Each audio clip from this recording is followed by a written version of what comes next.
Good evening and welcome to the Thursday, September 8th, 2011 meeting of the Zoning Board of Examiners and Appeals. Will you call the roll, please? Timothy Bigg. Here. Dean Cars. Here. Jeff Braun. Here. Joshua Fink. Ann Denny. Here. Kate Williams. Here. Dale Patrick. Here. John Dunham. Here. We have a new board member with us tonight, a not so new board member perhaps, I believe, Mr. Dunham. Welcome. Thank you. And we do have a quorum. Fully constituted board is 9 members. We currently have 8 appointed now, thanks to Mr. Dunham, and we have 7 here this evening. Of course, a quorum is 5 members, and 5 yea votes are required to pass a motion or a variance. Moving on to the minutes, we have none for approval, which takes us on to disclosures. Are there any disclosures by any board members this evening?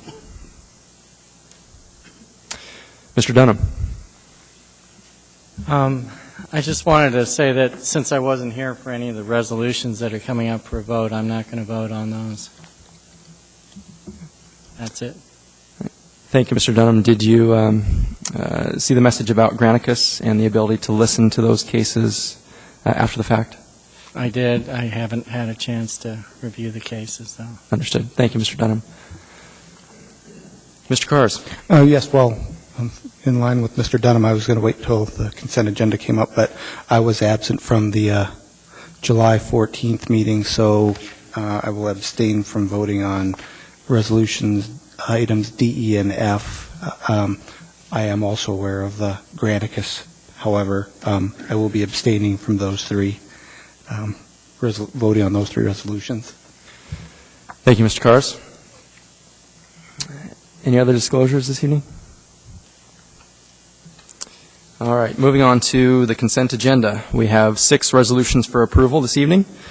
Resolution numbers 2010-035, 2011-013, 2011-015, 2011-016, 2011-017, and resolution number 2011-018. Aside from board member comments from Mr. Cars and Mr. Dunham, has everyone had a chance to review those resolutions for approval? Good. I'll ask for a positive motion to approve the consent agenda. Mr. Bigg, thank you. And Ms. Williams, thank you for that second. Would anyone like to pull an item from the consent agenda? Okay. Any objection to approval of the consent agenda? Seeing none? Okay. That the consent agenda passes with a necessary minimum of yea votes.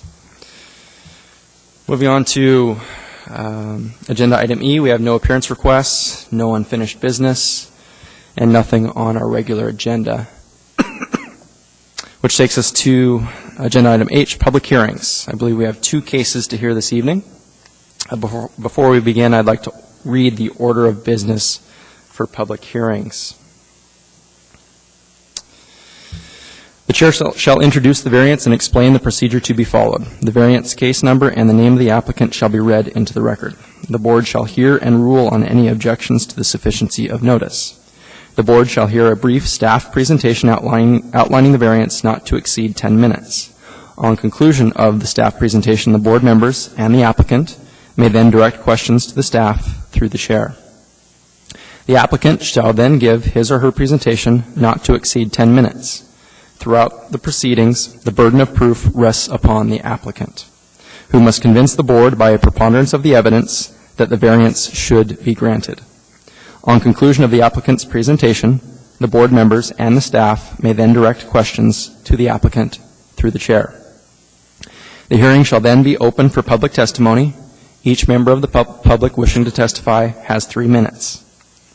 All persons who testify may be questioned by the board, the staff, or the applicant.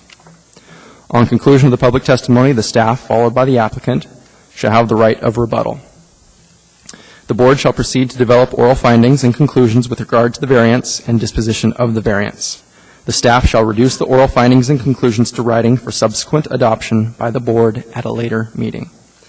The matter then rests with the board, and the chair asks for a positive motion from the board.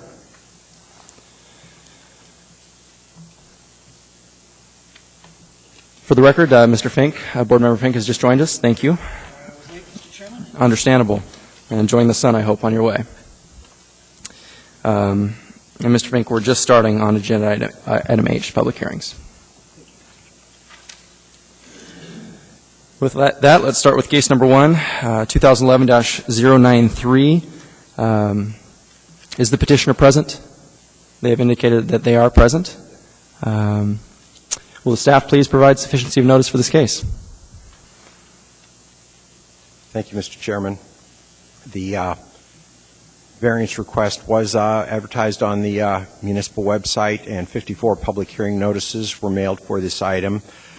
We did not receive any responses directly from the public hearing notices. However, the applicant did supply 2 letters of support and a petition with 22 names on it, all in support of his application. No negative public comments. However, this case does arise from a complaint, and the community council submitted a letter of no objection. Thank you, Mr. Barrett. Please proceed with your presentation when you're ready. Thank you, Mr. Chairman. There are 2 variances on this request. They are related variances, both involving placement of an 8-foot by 40-foot connex. The first variance is because the connex is inside the 25-foot side yard setback. It is set back about 16 feet. And the second part of that is variance which requires a 10-foot separation between primary and accessory structures. The connex is between 3 and 4 feet from the house, and it needs to be 10 feet from the house. There is an as-built on page 2 of the report. The plan that was submitted with the building permit is on page 3 of the report. There is a setback diagram on page 12, and some photos begin on page 13 of the report. So we'll be making reference to those as we go through everything. This property was zoned in 1974, and the lot was platted in 1976. House construction was begun in 2007. The lot is zoned R6, which requires 1.25 acres, but the lot is only about 39,000 square feet in area, not the required 54,450 for R6.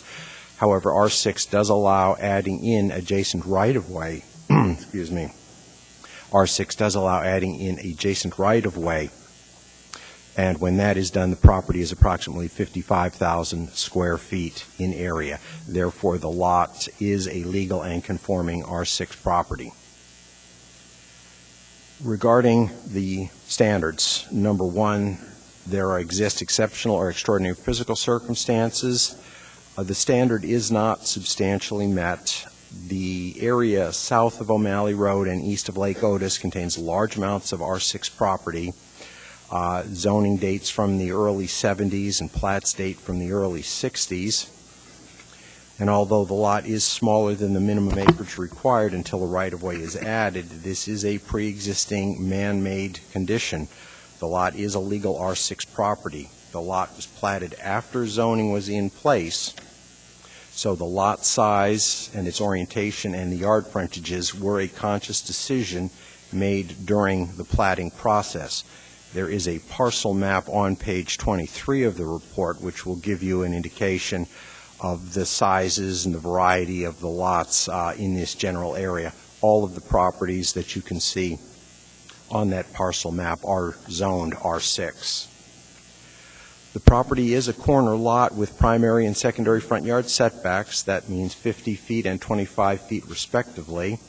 2 front yards is often considered an obstacle to construction. However, allowance is made for the 2 front yards by eliminating the requirement for a 50-foot rear yard setback.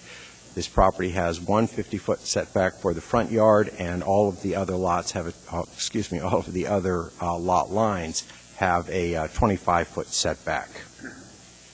There is a slight break in the slope in the center of the property, about midway. It is visible in some of the photos. However, it does not appear to be a significant enough break, approximately 5 feet, nor wide enough that it could not, or that it could have prevented legal placement of the house in Connex once all these things were taken into account prior to construction. Standard number 2, because of the physical circumstances, strict application would create an exceptional or undue hardship and deprive the applicant of common rights of enjoyment. This standard is not substantially met. There do not appear to be physical limitations severely affecting the property and directly related to the need for the variance. This house is newer. It was begun in 2007, and it is large. It's over 5,000 square feet, according to property appraiser records. Denial of the variance would not result in a hardship, as the house appears to be at parity with the neighborhood.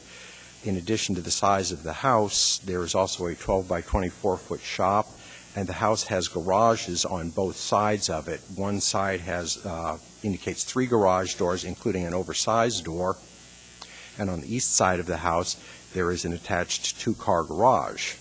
I'm sorry, the oversize is on the east side of the house, and there is an attached 2-car garage on the west side, and that's also visible in the photos. Excuse me. Also, there are conforming locations for the Connex, which indicate that this standard is not met. However, we'll take a look at those as part of standard number 7. Regarding standard number 3, that the hardship is not self-imposed, this one is probably the most difficult for us. There aren't any physical conditions directly related to the need for the variance, and the second part of that standard, the variance need is a result of the actions of the applicant. The Connex was not indicated on the plot plan at permit application time, which was May of 2007. It was placed on the property during house construction, and in 2009, during a certificate of occupancy inspection for the house, the Connex was present. The applicant was advised that it was not in a legal location and needed to be moved. The applicant did move the Connex. The house then passed the certificate of occupancy inspection, and sometime later, in late 2010, the Connex was moved back to its illegal location. And in January 2011, the applicant was notified that there had been a code enforcement complaint, and then in July of this year, the applicant applied for a variance. Standard number 4, the variance will not adversely affect the use of adjacent property. That standard is partially met. The case does result from a code enforcement complaint. However, there are no structure violations affecting adjacent lots. There's no traffic visibility issue. The neighbors have signed letters of support. Development Services does advise that runoff from the Connex could be an issue, since it was not indicated in the permit and its size and location were not reviewed. Standard 5, the variance is in keeping with the intent of the code. That standard is substantially met. The variance is dimensional and not a use variance request. The applicant has stated that Connexes are common in this neighborhood, and by code, 1 Connex is allowed on a residential lot. Standard 6, the variance does not adversely affect the health, safety, and welfare of the people of the municipality. The standard is substantially met. The fire separation requirement is not met. However, the fire department does not object to its location because it is all metal construction, even though Connexes do not have a fire rating. So I reiterate for emphasis, the fire department does not have an issue with its location. Standard 7, the variance granted is the minimum variance that will make possible a reasonable use of the land. The standard is not substantially met. There's no physical defect directly related to the need for this variance, and a reasonable use of the property, a large house with shed and storage area, appears to exist even without the Connex. There are conforming locations on the property for a Connex or other storage sheds to be placed, which are legal locations. They would meet the yard setback, and they would meet the building separation requirements. Some of those locations might be more visible to the public, but there are ways to minimize that with paint schemes, siding on the connex or on the sheds, or some other type of landscape buffering. If you would take a look at the diagram on page 12, some legal locations are shown for a connex or additional sheds. The area in red indicates required yard setbacks, so that area is off limits. The yellow area indicates building separation requirements, so accessory structures are off limits in those places. However, there is adequate area indicated in white, which are conforming locations. Because the 7 standards are not substantially met, the department recommends denial and that the connex be moved to a legal location within 90 days. However, should the board find for the 7 standards and for the variance as a whole, we have one condition on page 10. Thank you. Thank you, Mr. Barrett. Do any board members have questions of staff? Mr. Vig. Mr. Chairman, a point of order. Since Mr. Fink arrived after the disclosures, would it be appropriate to put that question to Mr. Fink before we move on? I believe it would. Thank you, Mr. Vig. Mr. Fink, do you have any disclosures for either of the cases this evening? Mr. Chairman. Okay. Thank you, Mr. Fink. Any other questions by the board?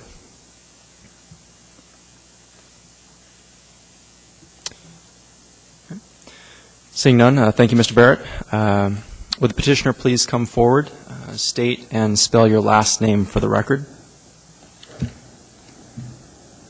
Mark Jones, Jones. Good evening, Mr. Jones. You'll have 10 minutes for your presentation, and we ask that you speak to the 7 standards that we have to decide the case upon. Okay. I've got, on page 12, you had a diagram of the setbacks and stuff, but they didn't come out very good because I do have a copy of it. So if you would like to look at these. Mr. Jones, here in the center, please.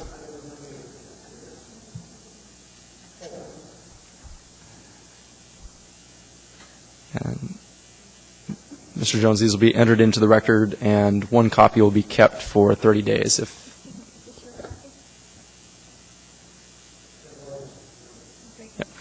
We can share. Yeah. Thanks, Joe. Yeah, unfortunately, the color copy on the packet that you got, I don't think does the setbacks justice. Like I said, my name is Mark Jones. As you review the information, I ask that you look beyond the strict interpretation of the code and take into consideration my intent in preserving the appearance and goals of the community and maintaining a safe and healthy environment for my family and my neighbors to live. In addressing the 7 questions, first off, under the community comments, the complainant, we have good reason to believe, came from not from one of the members of our community, but from a person associated with a divorce that my daughter's going through and who doesn't even live in the area. Question number 1, findings. I feel that exceptional circumstances do exist. They are not streams or wetlands, but restrictions set forth by MOA codes, which are just as real and relevant as to the use of the land and where things can be placed. Our lot is much smaller than surrounding lots by a minimum of 20% in most cases and much more in others. It has a long, narrow shape. The length equals the others, but the width is about 40 feet narrower. These 2 factors alone have made it difficult to use the property in the same manner as our neighbors. The lot size and shape, in conjunction with other restrictions such as well, primary and secondary septic requirements, property line setbacks, right-of-ways, utility easements, dictated the area where the primary residence could be located, This in turn limited the location of storage buildings. The 5-foot slope difference does not allow for the placement of the Connex in the area without building a substantial support structure on one end of the Connex. And we're talking about midway in the lot. Number 2, MOA maintains I have a huge house with 2 garages and there is plenty of storage. A smaller house, one would devaluate the neighborhood. My intention was to store my vehicles in the garages. If you store lawn equipment, snow blowers, gas cans, camping gear, holiday decorations, winter tires, etc., as most Alaskans do in their garage, where do you park? The outbuilding is a workshop. There are connexes on 12 different private properties within 2 blocks of our home. Ours is behind our house, not visible from the street, and can only be seen by our 2 adjoining neighbors, which, by the way, have come to testify. The current code, AMC 21.45.3, states you can have as many storage buildings as you want and place them as close to the neighbor's property line as you choose, as long as each building does not exceed 150 square feet. Putting 2 of these combustible buildings side by side would cover very close to the same amount of ground as the Connex, and again would be combustible. The current location of the Connex is the best location for the following reasons.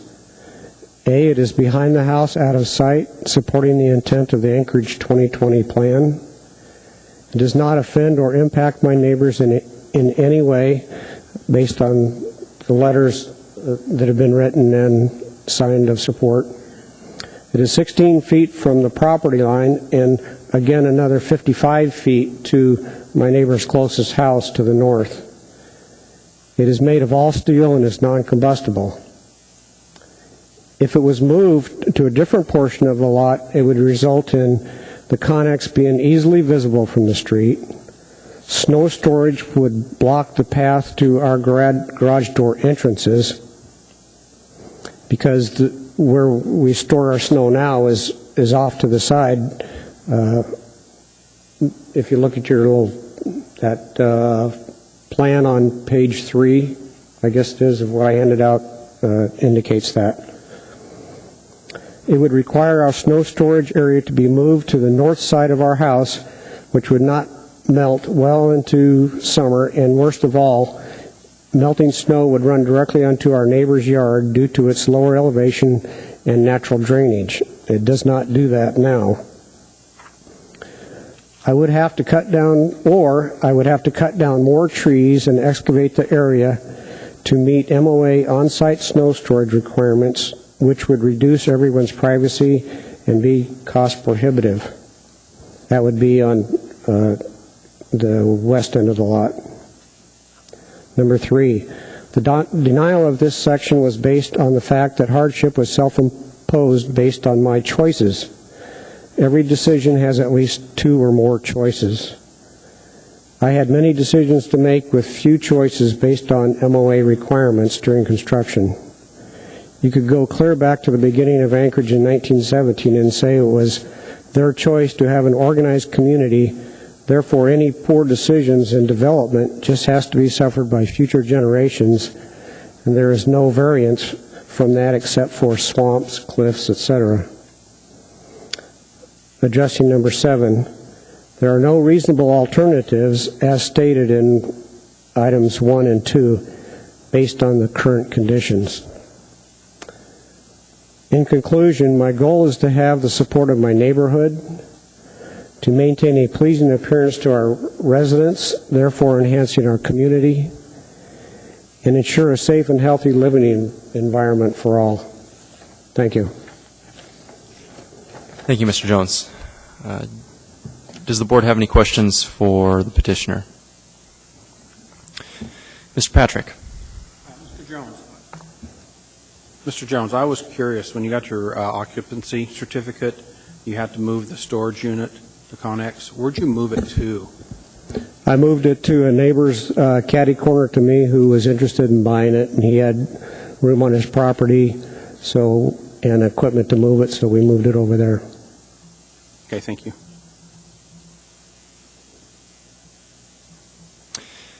Mr. Vig. Thank you. Mr. Jones, I think in the packet it refers to the Connex resting on some lumber or timber foundation or leveling system. Is that accurate? Is it what? Is that correct? Yes, they're on, the ground was compacted with D1, and then the Connex was set on railroad ties, 3 railroad ties, Okay, thank you. keep it up off the ground.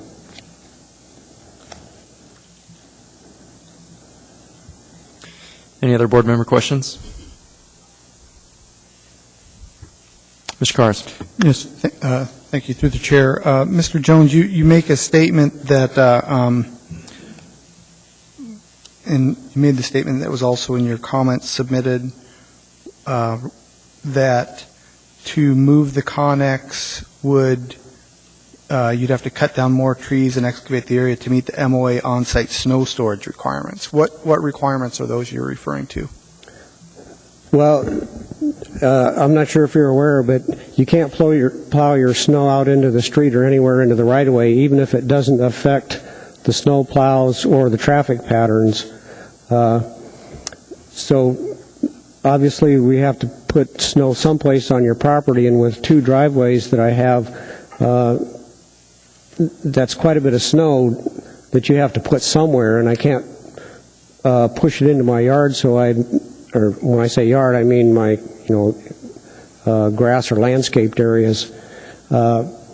So I had actually designed a place for the snow to go, and if the variance is denied, then the Connex would go where my normal snow removal had been planned for, and the snow would have to go in a place that would, again, affect my neighbors and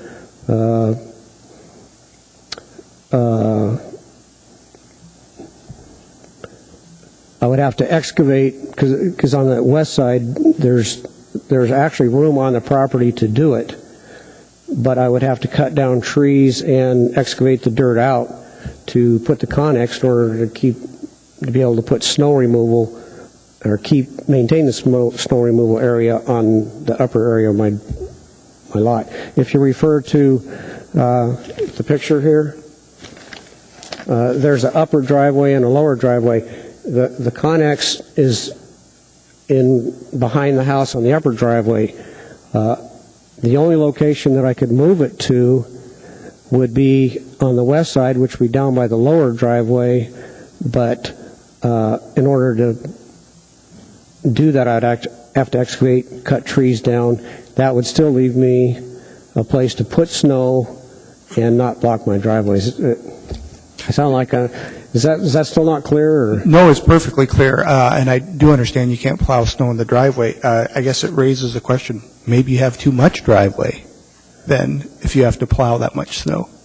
Well, we had 2 garages, and the reason why, you might ask, why do you have 2 garages? My wife's parents are in their 80s, and we designed our house with them coming to live with us at some point, and so they would have a place to park, and without, having their own space, being able to maintain some kind of quality and dignity, having if they had to come live with us when they could no longer take care of themselves.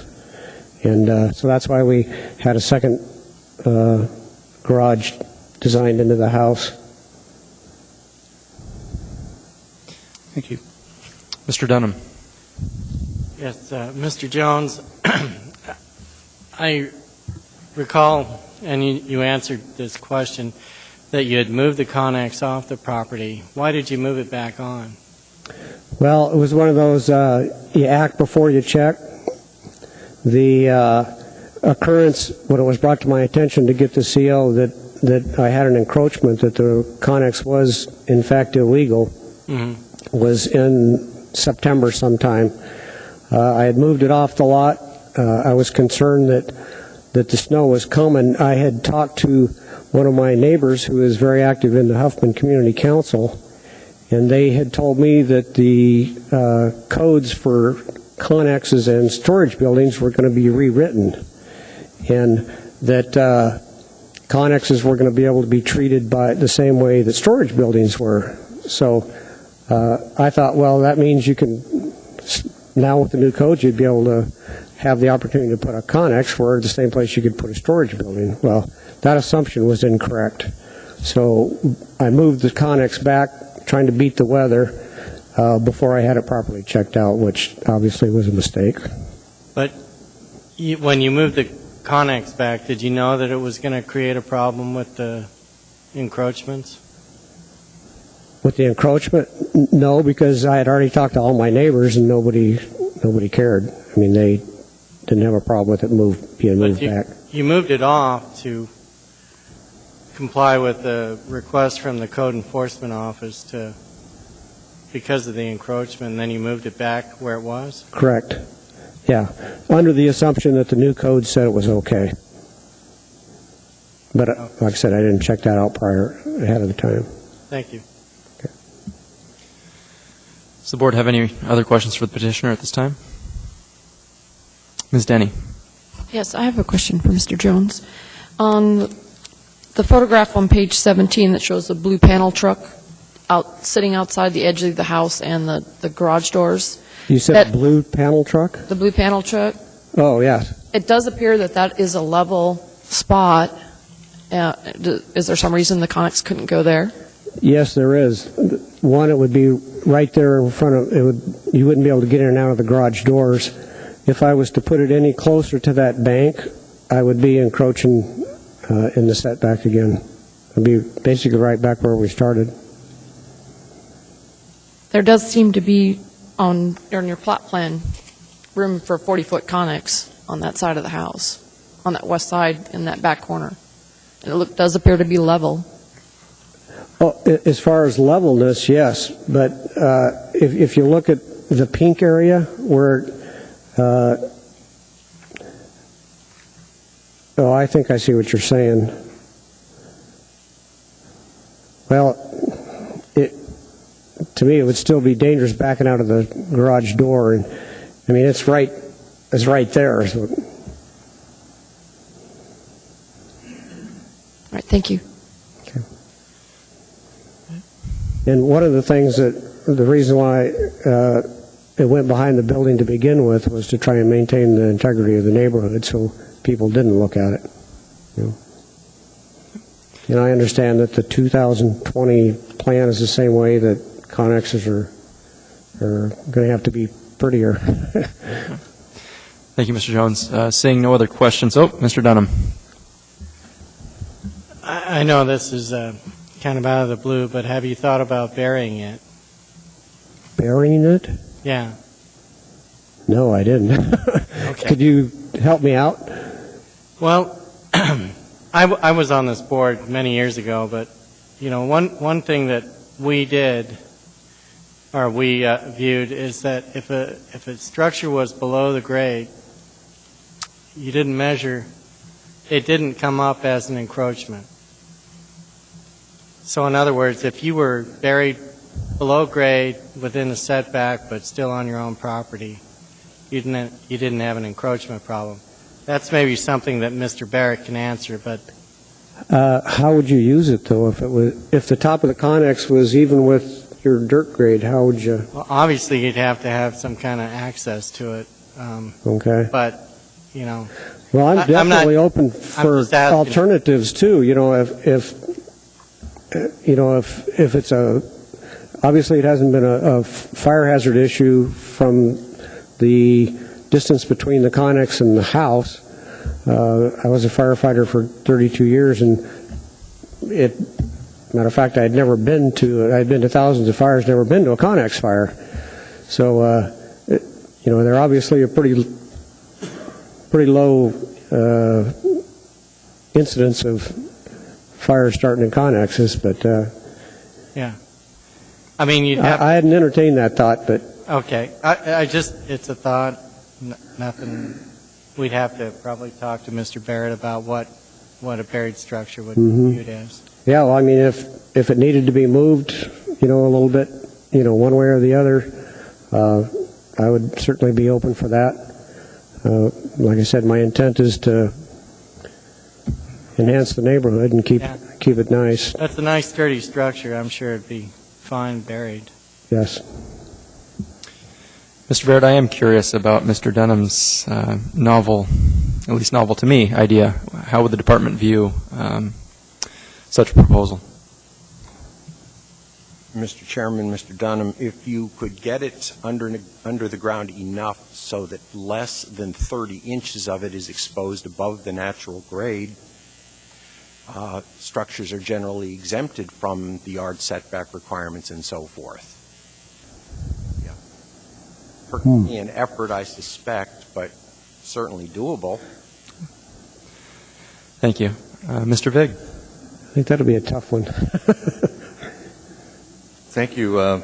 Just following up on Ms. Denny's comment and looking at the colored diagram indicating possible locations. I guess just by inspection, if the connex is 8 feet wide, if you were to locate the connex where she was suggesting, your foundation of the house structure is 6 foot further away from the property line at that point, and you'd have basically 33 feet between the property line and the corner of the house, which would allow you to put the 8 foot wide connex right at the corner of the house and still have a 25 foot setback. Now, are you saying it would be to, according to the map, closer to Jerome Street? If you look at the bottom of looking at the little the corner, the re-entrant corner on the north side of your house, where it comes in 6 feet, comes in right next to the connex. Is that accurate? Oh, I see what you're saying. Yeah, the jog right there. Yeah. So on the very northwesterly corner of your home, at that point, you have 33 feet between the corner of your house and the property line. Right. Which could be used 8 feet for the connex, remaining 25 feet for your setback. The only problem with that is that slope, that 5 foot slope break, if you refer to, well, it'd be in your packet here.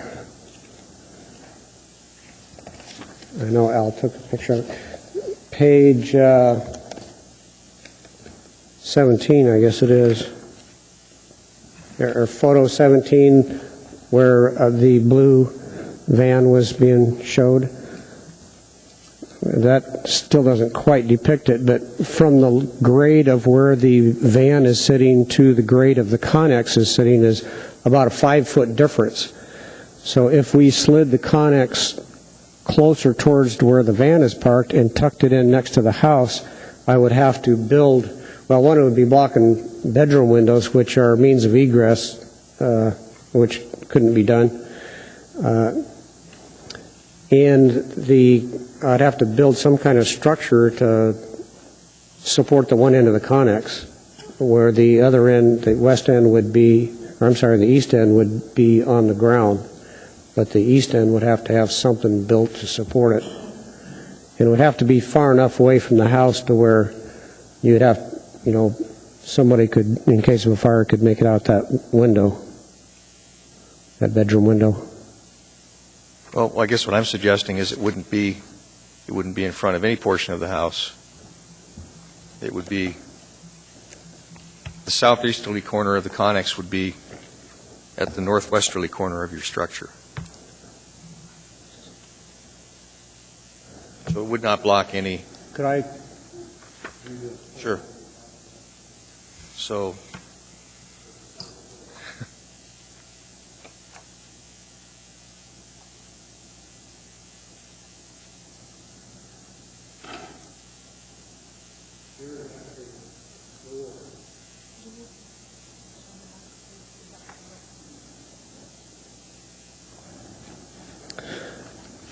To have the corner of the Connex starting right at the corner of the building, you would still have your 10-foot, it would be too close, 10-foot, within the 10-foot setback from the structure, correct? Is that what you're advocating? Well, okay, slide it west 3 feet or something. You can Okay. still get your same, you know. Right, I see what you're saying then. Yeah. That would, again, backing out of the garage, because where that's, the letters, well, it's CAN for cantilever, is right where those garage doors are. And I think it would be unsafe to have a Connex that close to where you're going to be backing out of a garage door. Yeah, I guess I'm looking at, and again, referring to a photograph showing the west side of your house, which is in our packet on page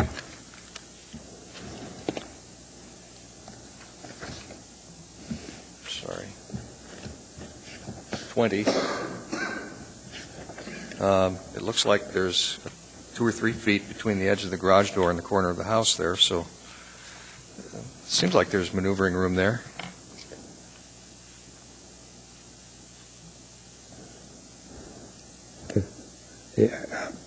I guess.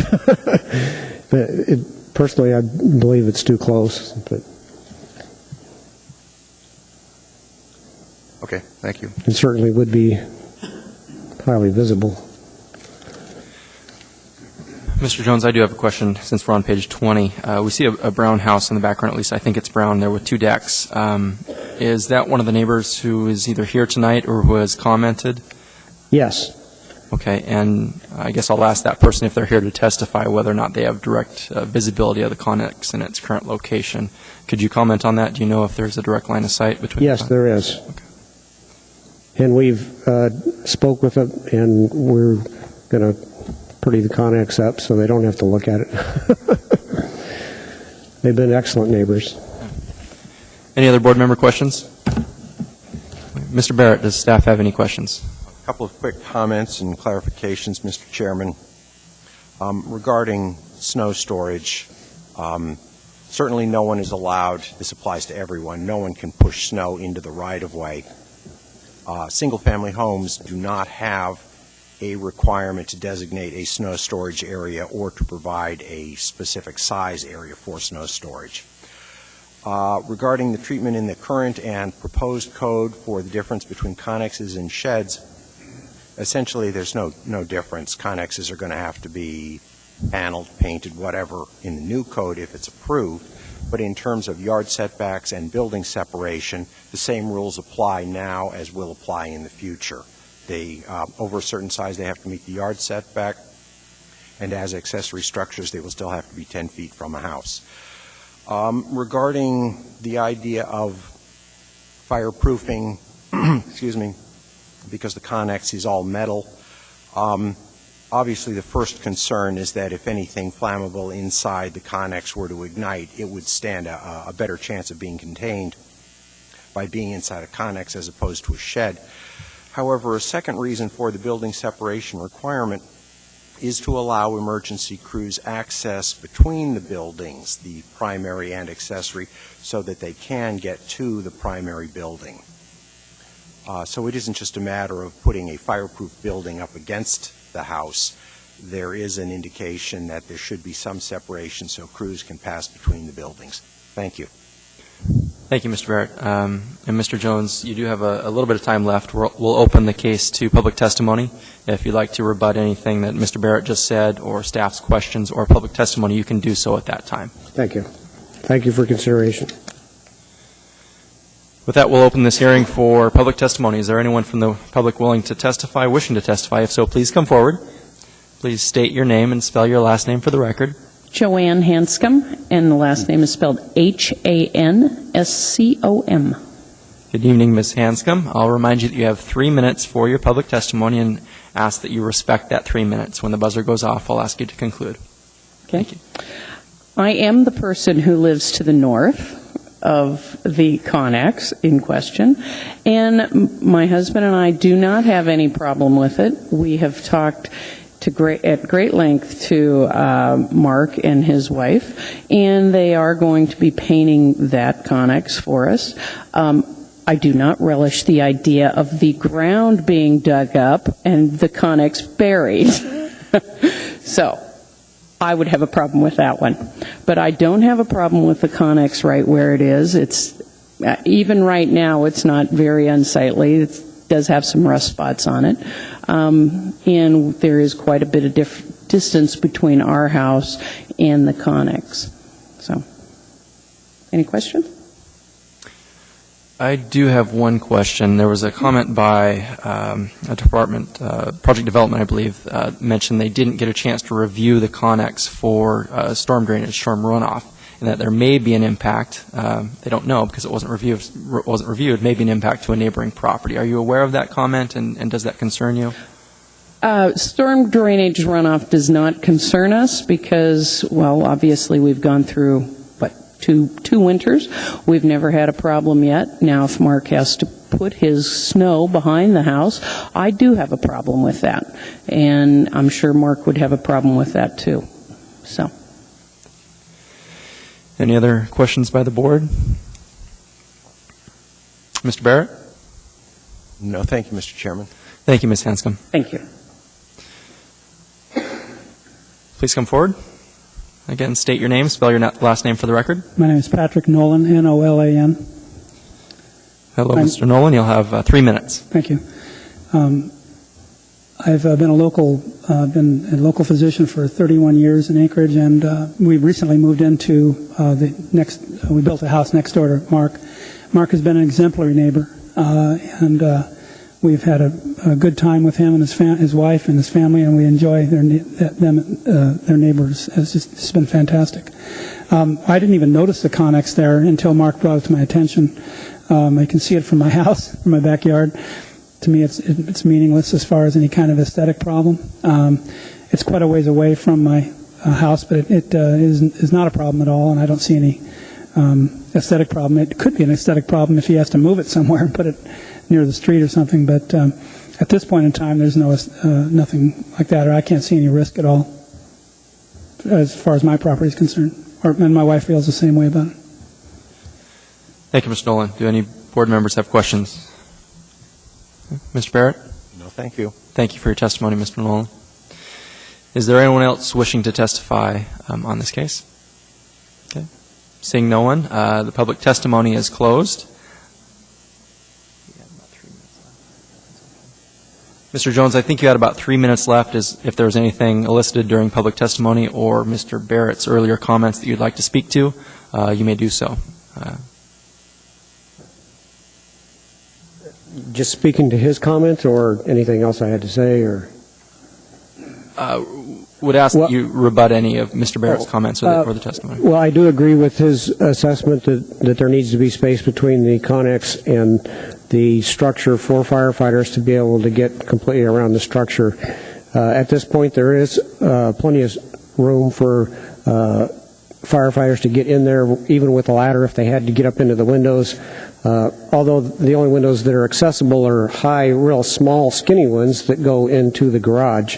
So from a tactical standpoint, they would be of no use if a fire had started in the garage or anywhere in the structure. We wouldn't use those for anything, basically. But if there was fire between the Connex and, say, that wall was on fire, the garage, you could still get in there easily and safely, a firefighter with hose lines to attack anything that might be burned on the outside. So, all right. But I do agree with what Joanne had said about snow being put to the back of the lot. And as far as the Connex being moved, like Mr. Vick had mentioned, I'm concerned about going too far out and having to back all the way out onto the street because you couldn't turn around in the driveway if we put the Connex where he suggested. Thank you, Mr. Jones. Thank you. With that, we'll close the public hearing. This matter now rests with the board.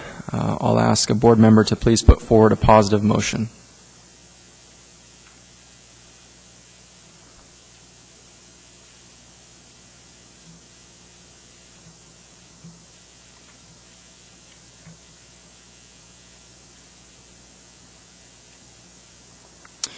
Mr. Cars, thank you. Go ahead and state your motion, I guess. We'll wait for a second. Thank you, Mr. Chair.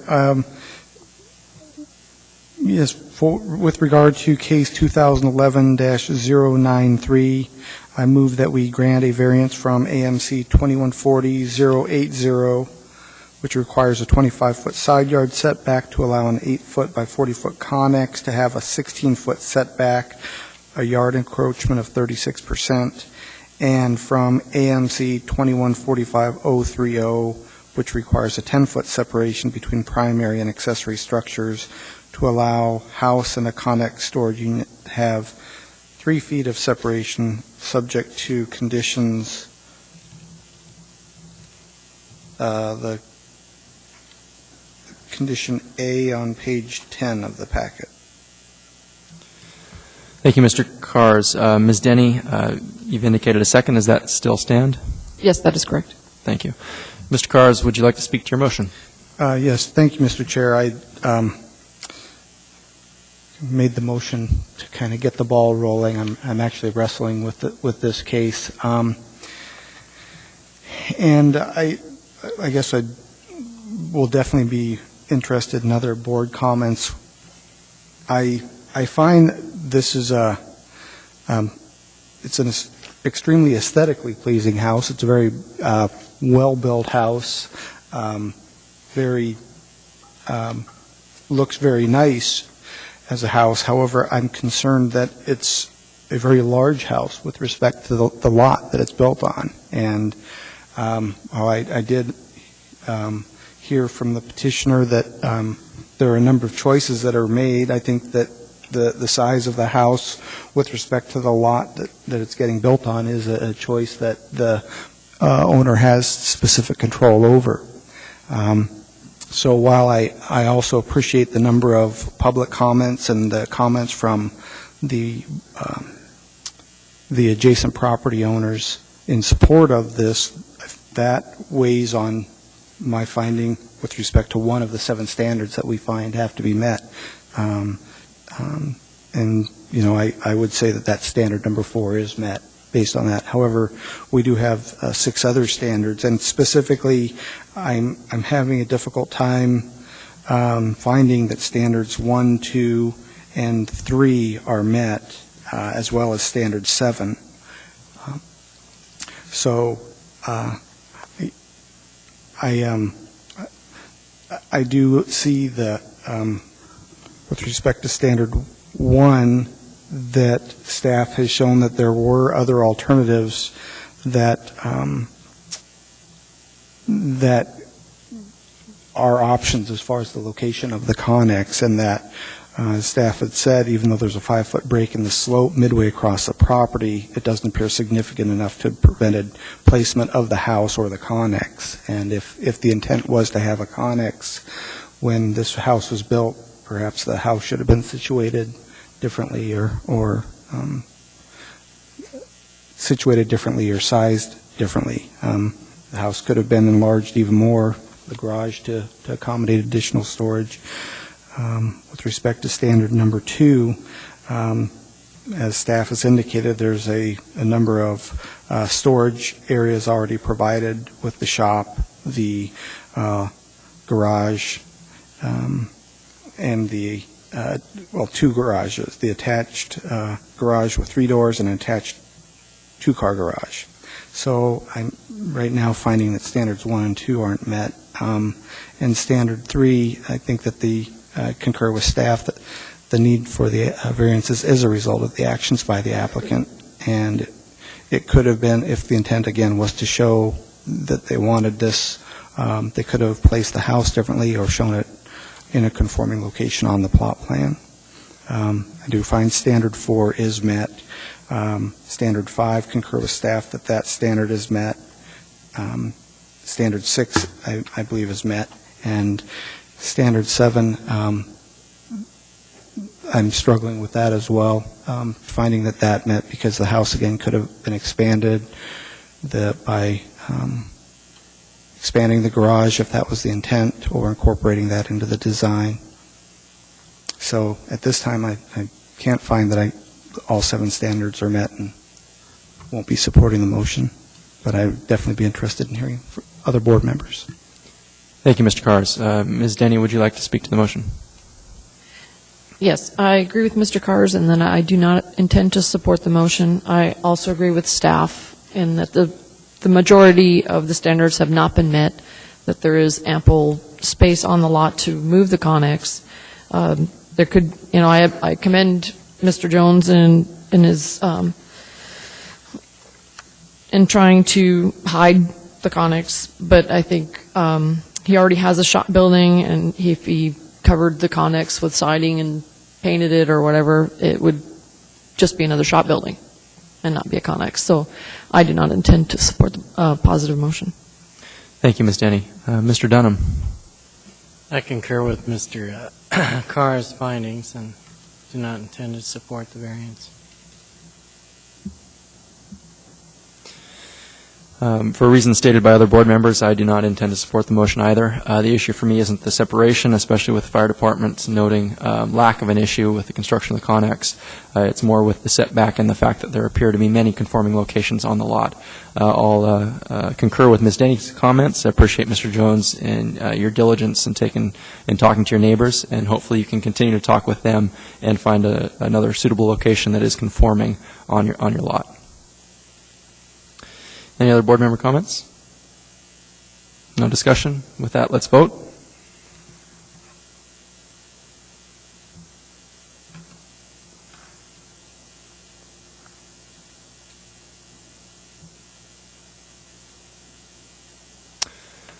That motion fails with 8 nay votes and 0 positive votes. I must read for the record: every final decision of the board shall clearly state on its face it is a final decision with respect to all issues involved in the case, and that the parties have 30 days from the date of mailing or other distribution of the decision to file an appeal to the Superior Court. Mr. Jones, thank you, and thank you, members of the public, for coming down this evening.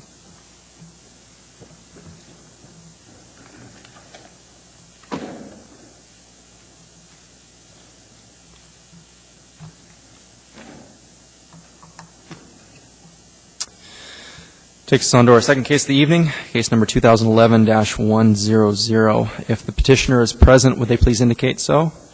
The petitioner has indicated they are present. Mr. McLaughlin, would staff please provide sufficiency of notice for the case? On August 15th, 2011, there were 79 public hearing notices mailed.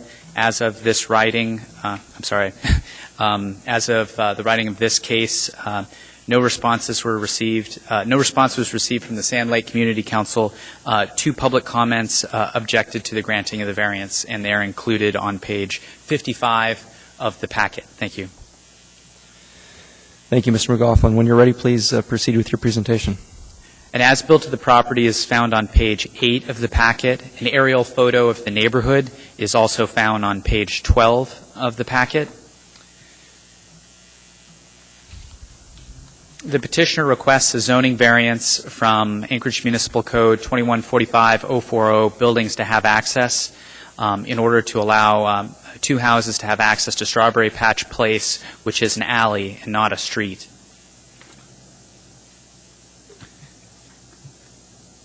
The department, the Community Development Department, finds that Standard 1 is met. There are exceptional and extraordinary physical circumstances that are applicable to this property and not others in the same district. This is an oddly shaped, sort of skinny rectangle. It's a long rectangle lot with 2 lot frontages, one to Strawberry Road and one to Strawberry Patch Place, which is an alley. The property is more than sufficient to subdivide into 2 lots. The Platting Board approved, last year, approved a preliminary plat to subdivide this one tract of land into 2 lots. and the Planning Board supported a flag lot configuration so that both lots had frontage to Strawberry Road. However, this is a newly built collector street, and the board agreed with the traffic engineer, the transportation planning division, and fire plan review, which recommended that a plat note be placed prohibiting vehicular access from either lot directly on to Strawberry Road, preferring the alternative, which is to use the alleyway. The alleyway is already used by many other lots on this block, both south of the property and across the alley on the other side of the alley. The reason for the flag lot configuration is that in urban areas like the Anchorage Bowl, in urban areas, and this being an urban area, it's preferable to have, for every lot, to have access to public water and sewer. And there's public water and sewer in Strawberry Road, but there's only public sewer in the alleyway. There's not water. So that is to say that the only way that any lots along that alley, for them to get access to water, they need this flag lot configuration. So this flag lot configuration is supported by the Planning Board and municipal agencies. One day, the back lot could connect to public water through the flag lot to Strawberry Road. Right now, they share a common well on one of the lots. Another point to Standard 1, the Title 21 rewrite project, which has been going on for many years, is proposing to amend this regulation that the petitioner is seeking a variance from. The amended language for this regulation, which the department hopes will be adopted and effectuated by the Assembly this year or early next year, changes the wording of this regulation to give the Community Development Department the flexibility to approve this type of variance administratively. That is, no variance would be required. Now, the petitioner can't wait until next year when this regulation the new language, if the Assembly adopts it, to take effect, because they have a preliminary plat with only 18 months of approval time. So we talked about whether or not it'd be appropriate to wait, and it's just it's putting too many eggs in one basket. Standard 2, the department finds that Standard 2 is also met. Strict application of the code would deprive lots 1A and 1B from having vehicular access. Nearly every lot on this block currently uses Strawberry Patch Place for access. However, the other lots have a second means of ingress and egress from Huckleberry Street and West 78th Avenue. Strawberry Patch Place, because it abuts, this property, which abuts Strawberry Road, a collector street, it's the official Streets and Highways plan discourages access, direct vehicular access onto this collector street. It's safer to have the access from the alleyway. The alleyway is maintained year-round. It's a paved alleyway. Standard 3, the department finds that is met. The peculiarity of the lot is the plat note prohibiting access to Strawberry Road. The issue does not apply to other lots in the same area. Also, the need for the variance is not the fault of the petitioner. It was a policy decision from municipal agencies that was approved with the preliminary plat by the Planning Board last year. Standard number 4 is also met. The variance will not adversely affect the adjacent properties, as many of them already use this for access. The granting the variance will not be detrimental to public welfare. In fact, it will enhance public welfare because the alley is a safer access to Strawberry Road and is the only permitted access with this preliminary plat. Standard number 5 is met. The granting of the variance will not change the character of the zoning district. Standard number 6 is also met. The use of the alley will not create an adverse effect on health, safety, and welfare. All municipal agencies support the granting of this variance or have no objection. The petitioner has provided a letter with 9 neighbors in support of the granting of the variance. Standard number 7 is also met. This is the minimum variance that will make it possible for reasonable use of the land. The petitioner has the entitlement to subdivide. They could have a duplex on their property, or they can subdivide. The subdivision has been, the preliminary plat was already approved. If this zoning variance from buildings to have access is not approved, then the petitioner will have to either return to the platting board and seek a removal of the plat note prohibiting direct vehicular access to Strawberry Road, or abandon the approved preliminary plat and remove the second house from the property. The department finds that all the standards are substantially met and therefore recommends approval of the variance subject to conditions 1 through 3. The third condition is the recording of a suitable plat. And the department does find that the petitioner is motivated to record the notice of zoning action if this variance is granted, and to record the preliminary plat upon the granting of this variance. Thank you. Thank you, Mr. McLaughlin. Does the board have any questions for staff? Mr. Vig. Thank you. Mr. McLaughlin, does, when you mentioned the other properties that abut Strawberry Patch have access off of that, are any of those lots using Strawberry Patch as their primary means of access? Through the chair, Mr. Vig, I believe only, thank you, Mr. Vig, for the question. The property directly on page 11 of your packet, it's maybe easier to describe. If you look at page 11 of the packet, and it's hard to see all the lot lines very well, but this clearly shows that 1, 2, 3, 4, 5, 6, 7, 8, 9 lots abut, other than the subject property, abut Strawberry Patch Place. The tract directly south of the petition site, the only access that they have, the only driveway to that property comes from Strawberry Patch Place. That's their primary access. They could have access from West 78th, but the way the house is designed and so forth, they're only using Strawberry Patch Place. Huckleberry Street is allowed to be the main, it's considered the primary access for all those other 8 or 9 lots, but I would guess about half of them park their cars, use the alleyway as their primary access in practicality. Okay. Thank you very much. Ms. Williams.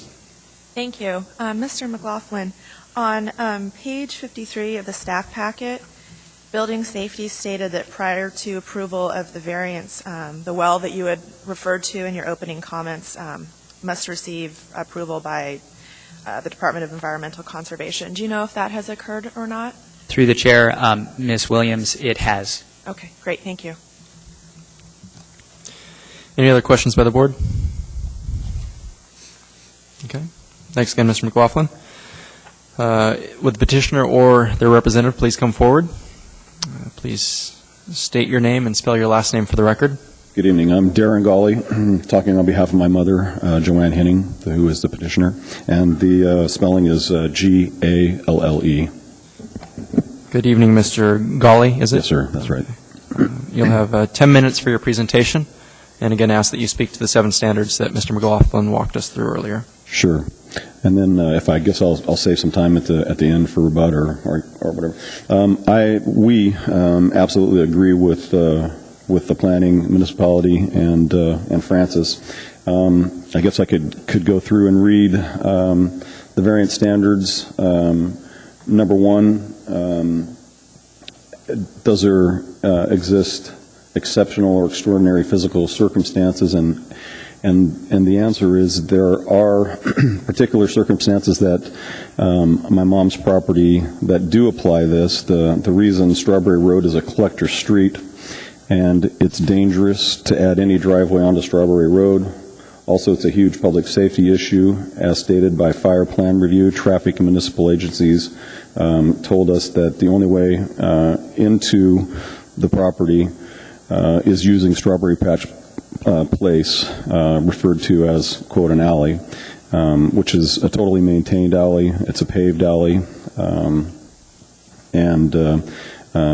Again, any change or any change to that, I believe, could create the public safety issues.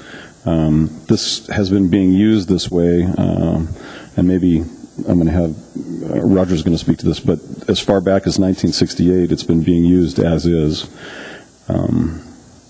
So, number two, I believe the standard has been met of the physical circumstances. The strict application of this code would create exceptional or undue hardship upon the property owner.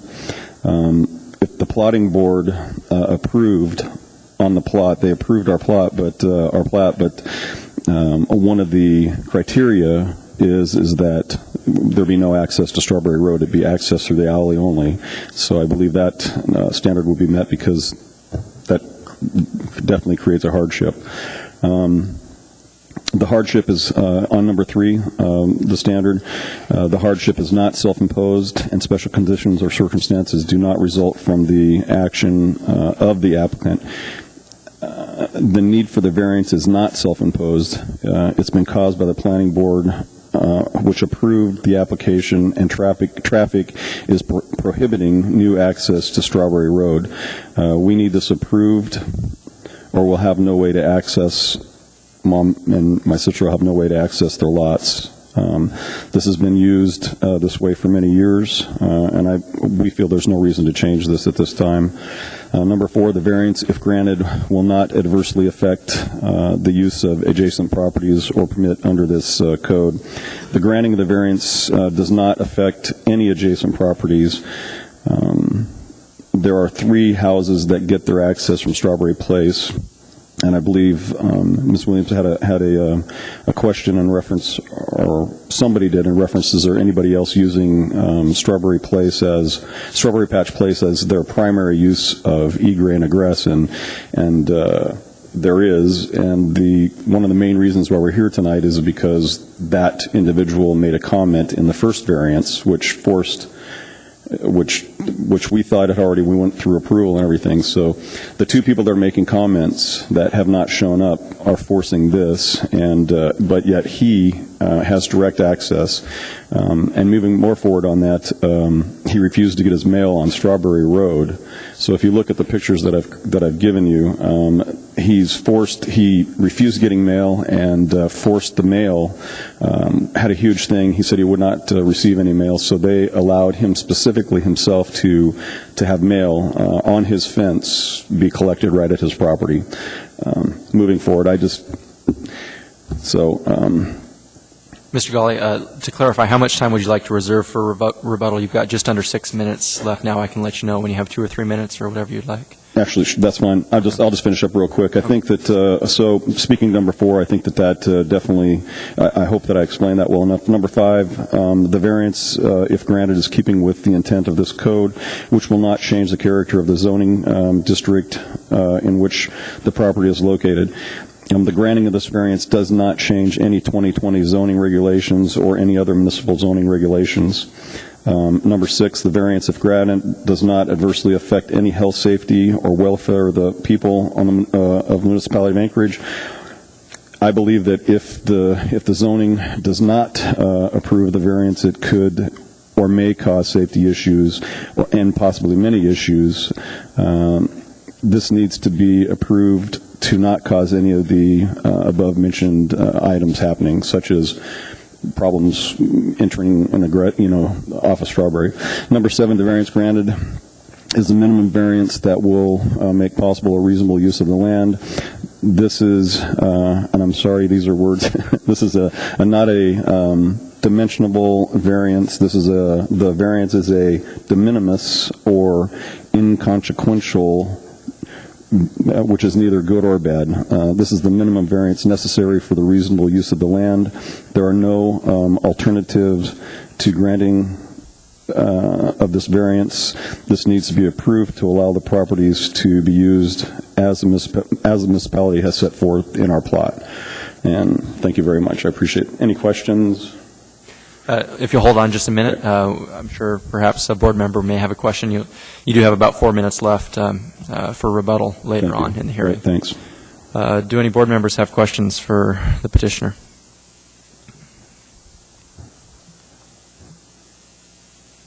Okay, seeing none. Mr. McLaughlin, does staff have any questions? No, I do not. Okay. Thank you, Mr. Gawley. You may be seated. We'll open up the hearing for public testimony.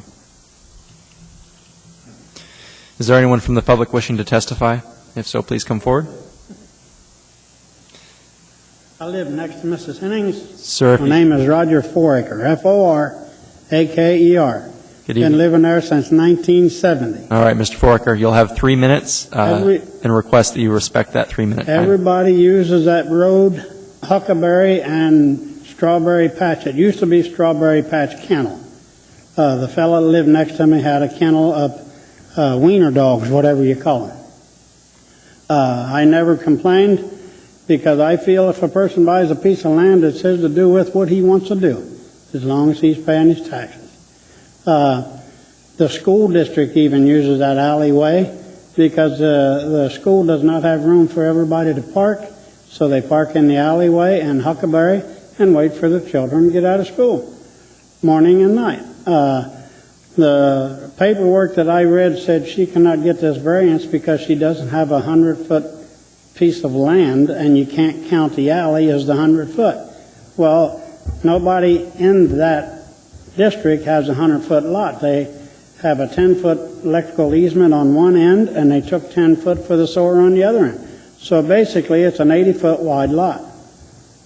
He built a $700,000-$800,000 house down on the other end, and the only access he has is the Strawberry Patch.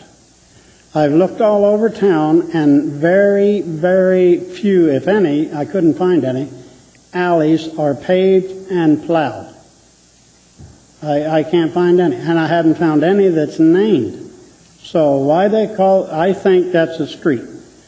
The other reason is because the street on the far end is still paved, or is still a dirt road. So a lot of the people enter off of that Huckleberry and Strawberry Patch to get to the good road. Personally, I can't drive Huckleberry or the alley because the gentleman that is causing all this money this lady's having to spend, every time he sees me, I get a 20-day, what do you call it? Restraining order against me. He hates my guts, and it works both ways, but that's neither here nor there.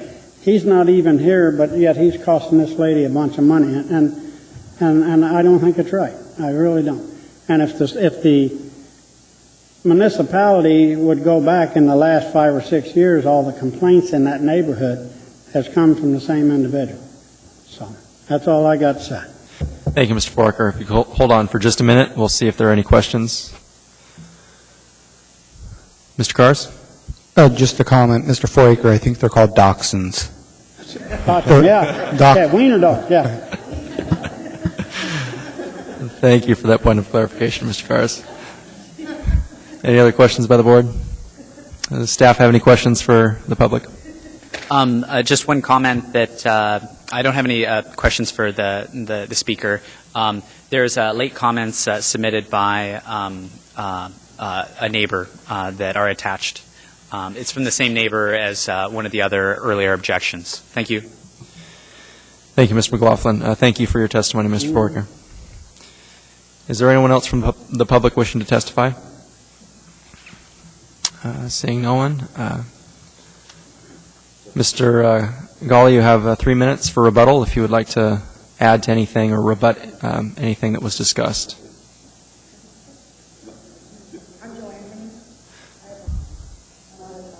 If you come up to the microphone, as part of the 3-minute rebuttal, you can go ahead and speak. So First, please state your name and spell your last name for the record. Joanne, and it's Henning, Henning. Okay. And I've lived on the property for many years as well before my mother came up. And using the alleyway that we are, I don't foresee that as a big issue. I think it's more of a personal issue that's going on with some things.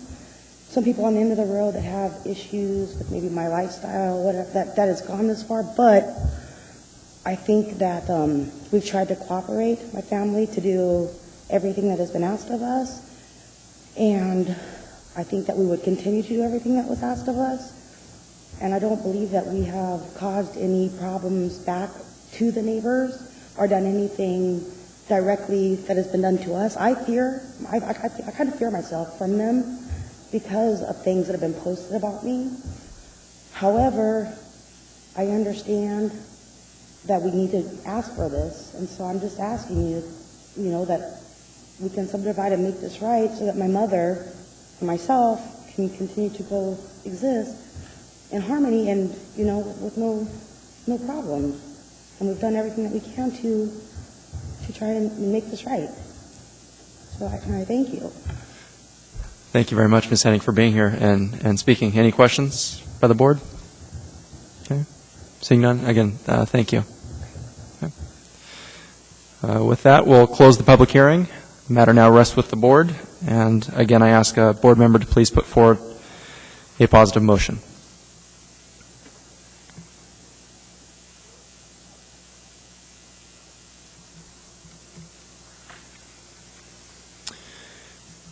Mr. Vig, thank you for the motion, and Mr. Fink, it looks like you've seconded. Mr. Vig, please state your motion. Thank you, Mr. Chairman. In the matter of case number 2011-100, I move that we grant a variance from AMC 2145040, buildings to have access, to allow two houses to have primary access from an alley and not a street, subject to conditions 1 through 3 on page 7 of the staff packet.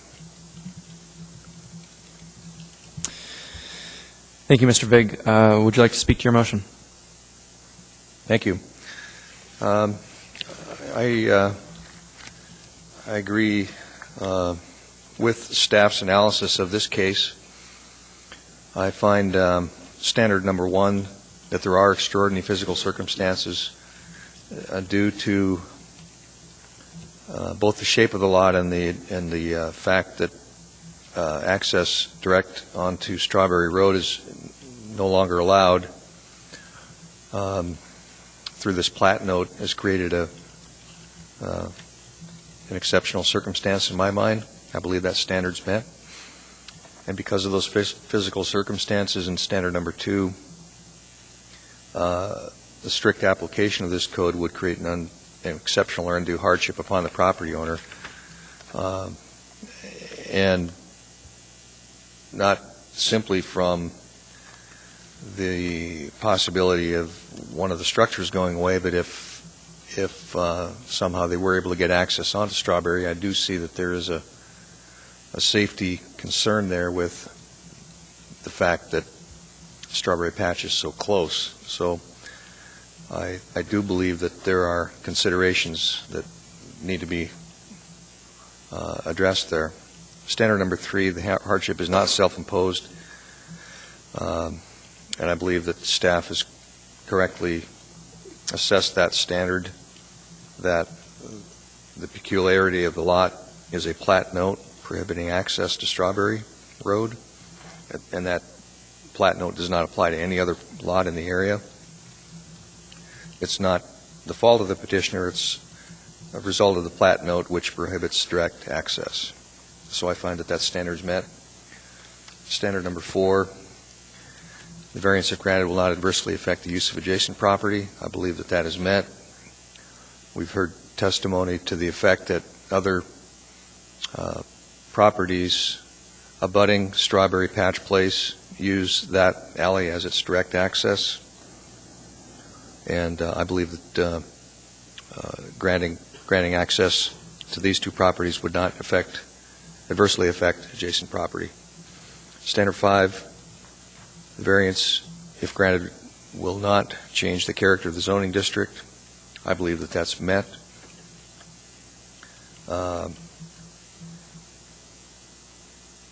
I think staff's analysis of that standard is very thorough. I just don't see a change in the character of the zoning district by granting the variance.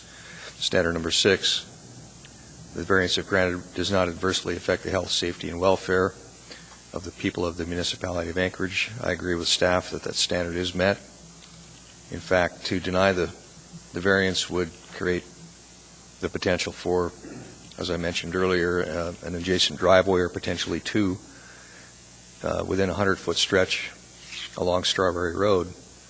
And counting Strawberry Patch, that would make 3 accesses directly onto Strawberry Road. So I think that granting the variance would actually enhance the health, safety, and welfare of the people of the municipality of Anchorage. And I believe that standard number 7, it's the minimum variance that makes possible a reasonable use of the land. And so I agree with staff's analysis there and intend to support the motion. Thank you. Thank you, Mr. Vig. Mr. Fink, would you like to speak to the motion as well? Just very briefly, Mr. Chairman, I concur with Mr. Vig's comments. I also fully agree with Mr. McLaughlin's analysis, and I intend on supporting the motion. Thank you, Mr. Fink. With that, we'll open it up to board discussion. Any other board member comments on the motion? All right, hearing none, let's vote.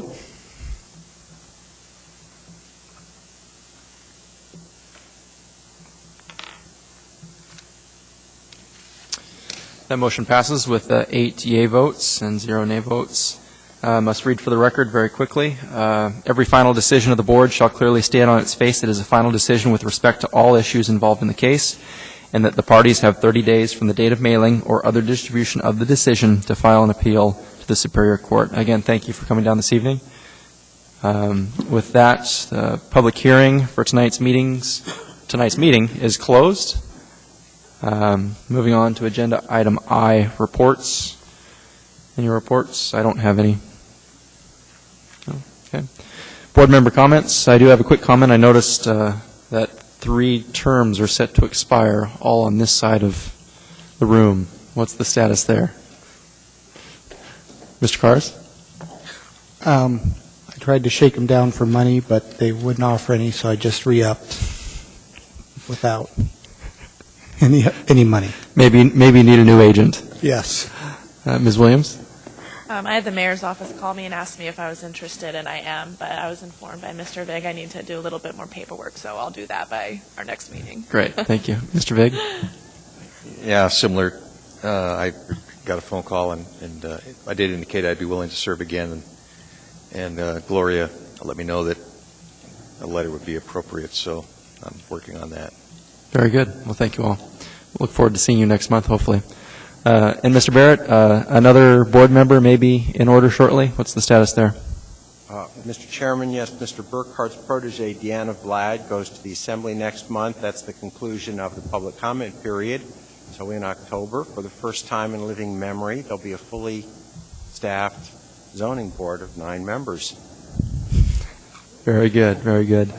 And our next meeting is scheduled to be October 13th, is it? Mr. Chairman, next meeting is October 13th. We have 2 cases that evening.